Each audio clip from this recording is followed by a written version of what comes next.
Well, Susan, thank you so much for sharing your artwork, sharing your passion, and really just giving people such insight into the courtroom for the Lori Vallow trial. First off, just tell me how you got here. Well, I on a plane, but I started following this case back in 2019 when Tylee and JJ were first reported missing. And I kind of follow a lot of different true crime unresolved mysteries cases. And this one kept kind of, like I just always kept paying attention to this one. And so earlier this year, I started courtroom sketching on a case in Dallas, but it ended up getting delayed. So I sketched like a Zoom trial for it. And then it got delayed. And then by the time it's going up to the docket, which is actually on May 15th, I'm pretty sure I won't be able to actually attend the trial that I initially started like sketching for. And so I was like, well, still really want to do this. And I was looking at my schedule, and there were like maybe 2 weeks that I could come out here. And so I actually would have come out last week, but I was not prepared enough. So I came out this week, and yeah, I just kind of, you know, I was I've been in a courtroom before. I did mock trial before. I have friends who are attorneys. Um, and I listen to a lot of, courtroom cases when I'm drawing. So this is like kind of the same thing, except I'm in the courtroom. But there's a lot of things right about courtroom conduct that I was kind of nervous about. Because every judge kind of has their own, uh, preferences for their court. So I just didn't want to step on any toes. But I've had a great experience and I love it. I'm having a great time. Yeah, so you have been following this since 2019 then, and that means you've been following it since the beginning, since Rexburg police reported JJ and Tylee missing. And, I can say this has been a long journey for me, so I assume for you, just following the twists and turns and all the bizarre events that have, been uncovered in this. And then June of 2020, we know the devastating tragedies, a lot of focus on that right now in the courtroom. What's that been like for you, capturing these emotions, staying focused, and you are hearing some graphic evidence? Yeah. So I actually feel like I'm more sensitive to like the other, the victims and like the jurors in this courtroom when they're responding or reacting to a lot, because also there's graphic evidence that, the rest of the public gallery doesn't see. Like obviously we're hearing it described, but my heart kind of goes out to the jurors because like you can really see them and like see how they're like viscerally reacting to what they're seeing on the screen. So it's pretty, because they also don't know anything about this, like they know minimally about this case because they're Mhm. the jurors. So they don't really know what's going to happen. So I feel bad for them. And I really feel for like, the victims who are there. So because like I I'm because I have said that I listen to a lot of like audio of like cases and case files. So like there was a moment in my life where if I had the money and the time, I would have gone to medical school and become like a forensic medical examiner. So I've seen a lot of graphic things as well, just as part of that timeline that didn't happen for me. So like the graphic stuff, I'm, like it doesn't impact me as much, but it's like, it's hard, I think, to see like the emotional response of like, people who should never have to, like this, it shouldn't happen. Mhm.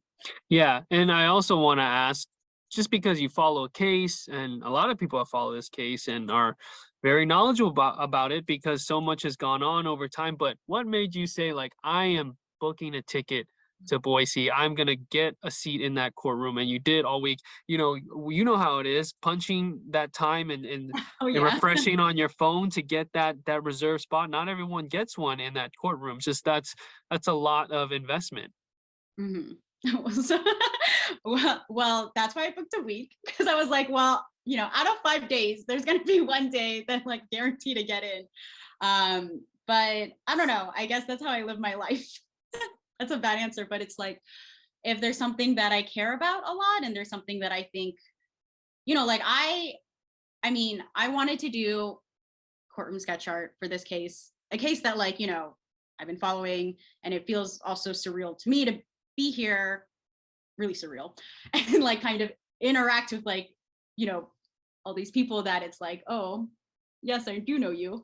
But and really like again, like I wanted to come here and I just wanted to do courtroom sketch art. I just want to listen because, this is I listen to cases like this all day.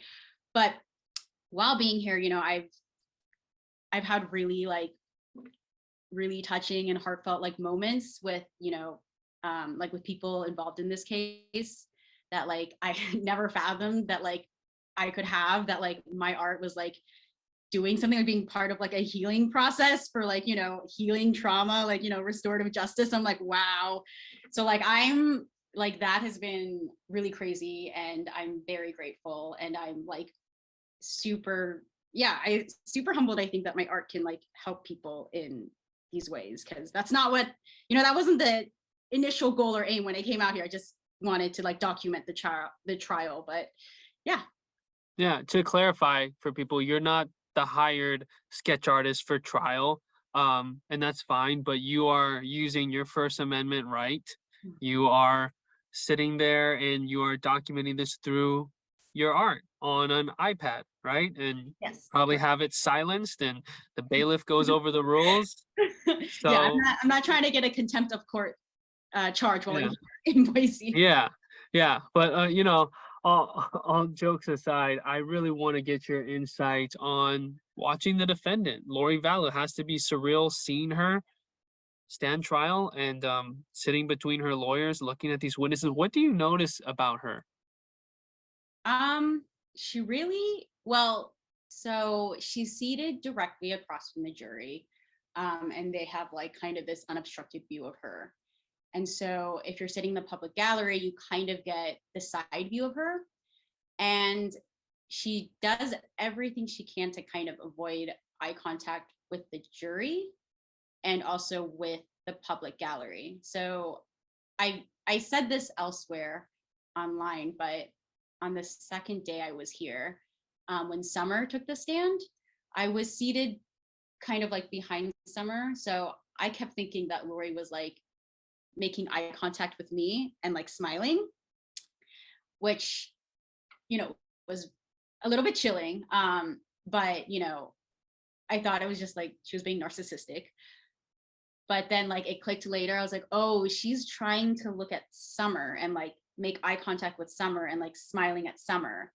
And she was like smiling at Summer the entire time Summer went up to the stand, and it just felt really like bad for Summer. Like it was a crazy situation. So that's the kind of like the most active I've seen her, besides like she's dabbed away tears from her eyes. I don't know if she's actually crying, but besides that, she's just been looking down, like writing. I don't know if she's actually taking anything of substance, like any notes, but like trying to obscure her face too with her hair for the most part.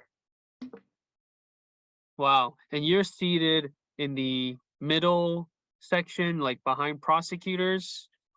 So for the first day, I was seated in the back by the jury box. And then the second day, I was seated in the back behind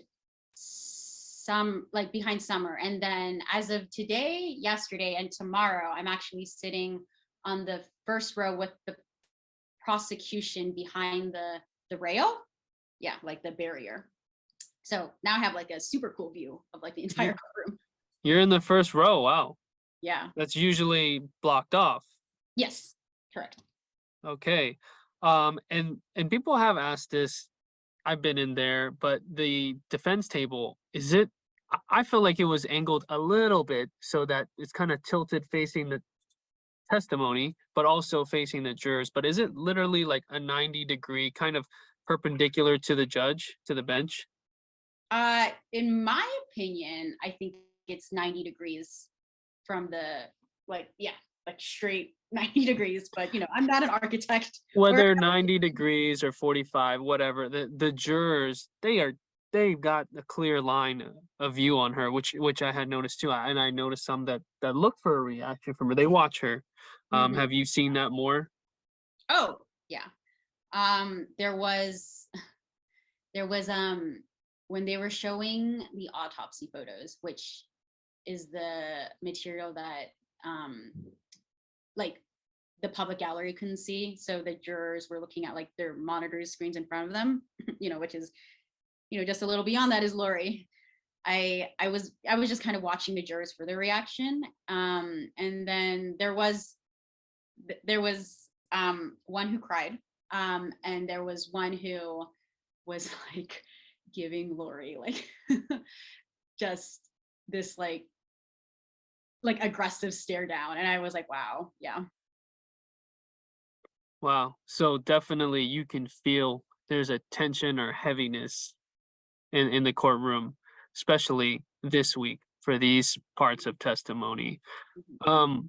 I also want to ask, because cameras have been banned, and there is another sketch artist there, and you are doing this too, and the reporters who are inside, people who are sitting in there, maybe podcasters, people who are documenting all this are the eyes and ears for the public who care about this case but can't be there.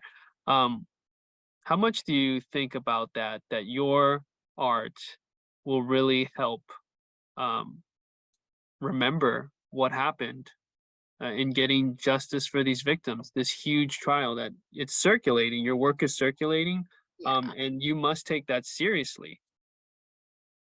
Yeah. Yeah, I guess. I mean, I don't try to think about it in like that wide lens of a perspective on history because that's a little bit intimidating, and also I don't like to think of myself as like playing such a big part. I just kind of, I sit and I draw. It's like my thing, and I try to. I don't know. I'm not gonna say I try to stay neutral because I think my art is pretty editorial and like speaks for itself on like my viewpoint. So there's that. And also I'm not. Lisa Cheney is the official court sketch artist, and she's like a Mhm. darling and a sweetheart. And we've talked, and I mean, I think she's much better at giving like a neutral view of like you know the subject and like what is happening, whereas like I'm kind of like giving myself the creative freedom to kind of you know put my perspective in what I'm experiencing or what I feel about this courtroom, like unabashedly. I'm not trying to say that my art is like photorealistic of what's happening or like documenting what's happening. It's kind of just I'm just sitting there drawing. And yeah, I think again, I didn't go in with that perspective about what I was doing, but I'm definitely leaving with that perspective. And like, it's I probably still haven't processed yet like the way my art has reached some people, and like I'm very grateful about it, but like I'm very much still processing that because like I come from a world where my art is like as good as any, like in a world of artists, my art is kind of mediocre. So like I'm like kind of like shocked that like people are so receptive to it, and like I don't take it lightly, but yeah. Yeah, it's a lot of people. Lastly, you said why not travel and go do this, but you've listened and read and researched a lot of cases. What is it about this case for you that has made you become so attached to it and be here?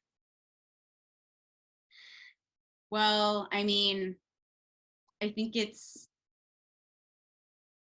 I it's it's a case that has unfortunately such a high body count, and I feel like at any point, well, there's just a lot of times where when you look at cases like this where you think when could we have, like What how could have been done?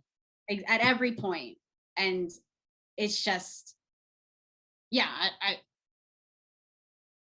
there's almost like no words for like that kind of like destruction, I guess. Yeah.